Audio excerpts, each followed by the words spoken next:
Police के पास जब ये एफआईआर आई, कंप्लेंट आई, उसके बाद पुलिस ने एफआईआर दर्ज की। हर संभव तरीके से उन्होंने साक्ष्य संकलित किए और उन साक्ष्यों के आधार पर उन्होंने ये माना कि हाँ, इनके एलिगेशंस के बेस पे हमको इसको न्यायालय में डालना है, इसके ऊपर ट्रायल हमको शुरू करना है। अब जब ट्रायल शुरू होता है तो ट्रायल में वहाँ पर पुलिस के एलिगेशन होते हैं, कंप्लेनेंट्स के बयान होते हैं, तफ्तीश के दौरान जो पुलिस साक्ष्य इकट्ठा करती है वो होते हैं, उनको अदालत में साबित करना होता है। जिम्मेदारी प्रोसिक्यूशन की होती है कि वो इन साक्ष्यों के आधार पर साबित करे कि वास्तव में अपराध हुआ है। अगर अभियोजन इस चीज में सफल नहीं होता है तो बेनिफिट ऑफ डाउट कोर्ट मुलजिम को देती है।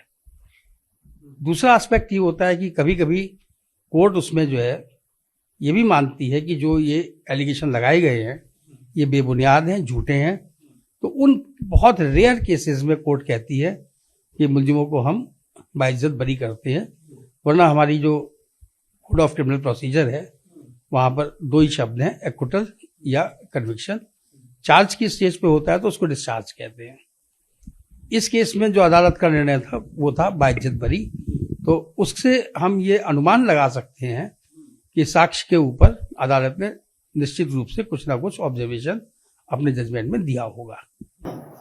सर, जो पुलिस की चार्जशीट थी, क्योंकि ब्रजभूषण सिंह के खिलाफ दो मामले हुए थे, एक पॉक्सो का हुआ था और एक छेड़छाड़ का हुआ था। उसमें पहले मामले में पुलिस ने क्लोजर रिपोर्ट फाइल कर दी थी, वो मुकदमा नहीं चला आगे। इसमें चार्जशीट फाइल करी गई थी, तो कितना केस स्ट्रॉन्ग था दिल्ली पुलिस का?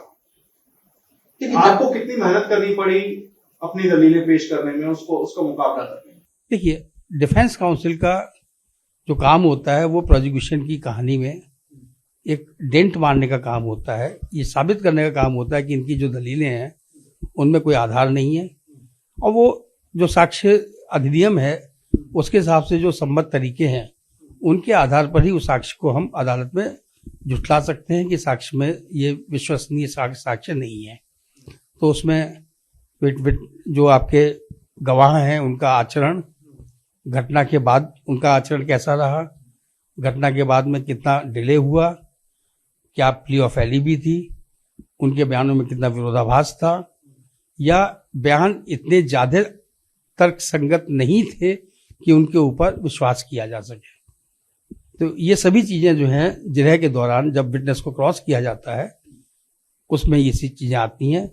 इस केस में जो साक्ष्य प्रस्तुत किया गया उन साक्ष्यों में ही जो है जो घटना का समय और दिन बताया गया था, जो पुलिस ने जो साक्ष्य प्रस्तुत किए उनके अंदर ही ये साबित होता था कि उस दिन और उस समय श्री ब्रजभूषण शरण सिंह दिल्ली में मौजूद नहीं थे, या उस जगह पर जहां के एलिगेशन लगाए गए हैं वहां पर मौजूद नहीं थे। वो सर, जो आरोप थे, ये कहा गया जब तक हम सुनते रहे अदालत में जाने की अनुमति मिली कि भाई जो जब शिकायतें हुई थी तो कथित घटना के बहुत समय के बाद वो शिकायतें सामने आई थी, तुरंत नहीं आई थी, तो उन पर भरोसा करना मुश्किल था। क्या इस तरह का भी कोई दलील थी कि भाई बहुत पुरानी बातें हैं और अब इनका कोई मतलब नहीं? ऐसा नहीं है। जो जिसके साथ घटना हुई है वो कभी भी आकर के अपना क्रिमिनल लॉ को मोशन में ला सकता है, उसके ऊपर कोई समय सीमा निर्धारित नहीं है। हाँ, अदालत अन्य परिस्थितियों को देखती है कि उनके आधार पर ये जो डिले हुआ है इसको इग्नोर किया जाए या इसको वेटेज दिया जाए। तो ये सब चीजें जो हैं वो साक्ष्य के जो प्रॉपर एप्रिसिएशन है, साक्षी का जो कंडक्ट है, इन सब के ऊपर निर्भर करता है। अब इसमें अगर देखा जाए तो साक्ष्यों पर कोर्ट ने एक तरीके से भरोसा नहीं किया है जो पुलिस ने जुटाए थे जांच के दौरान। सर, उसके जवाब में आपकी क्या मुख्य दलीलें थी जो आपने बचाव पक्ष की तरफ से या आरोपी? मुख्य दलील तो ये थी कि आपने जो बयान दिए केस रजिस्टर होने से पहले, आपने इनमें से 2 या 3 गवाहों ने ओवरसाइट कमेटी के सामने एफिडेविट फाइल किए थे। एफिडेविट भी इन्होंने ही साइन किए थे। एफिडेविट भी जो है सॉर्न एफिडेविट था। उसके अंदर जो तथ्य वर्णित थे कंप्लेंट में, उन तथ्यों के विरोधाभासी तथ्य वहां पर उन्होंने मेंशन किए थे। तो ये बहुत बड़ा ग्राउंड था। दूसरा ग्राउंड ये था कि कुछ विक्टिम ऐसे भी आए जिनका घटना के बाद का जो आचरण था वो तर्क संगत नहीं लगा। जैसे कि घटना के बाद फिर दोबारा अभियुक्त से मिलना, ऐसा कोई। और सबसे अहम चीज जो इस केस में थी वो ये थी कि किसी भी गवाह ने ये नहीं बताया कि अभियुक्त की तरफ से उनको कोई प्रेशर दिया गया, कंपल्शन दिया गया कि मुझसे आकर के मिलो।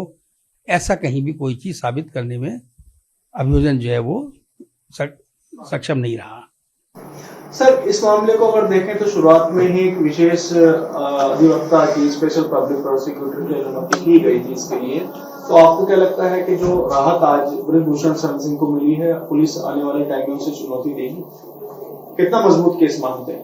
ये पुलिस का वो निर्णय है, वो इसको, क्योंकि जो साक्ष्य रिकॉर्ड पे आए हुए हैं, हर आदमी अपने नजरिए से उसको देखता है, विधि सम्मत तरीके से उसके ऊपर जो है अपना वो कॉग्निजेंस लेता है, उसके अकॉर्डिंगली काम करता है।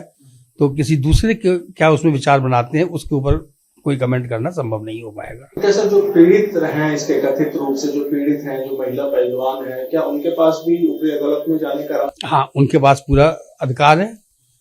भारतीय जो प्रक्रिया संहिता है, दंड प्रक्रिया संहिता है, वो उनको इस चीज का अधिकार देती है।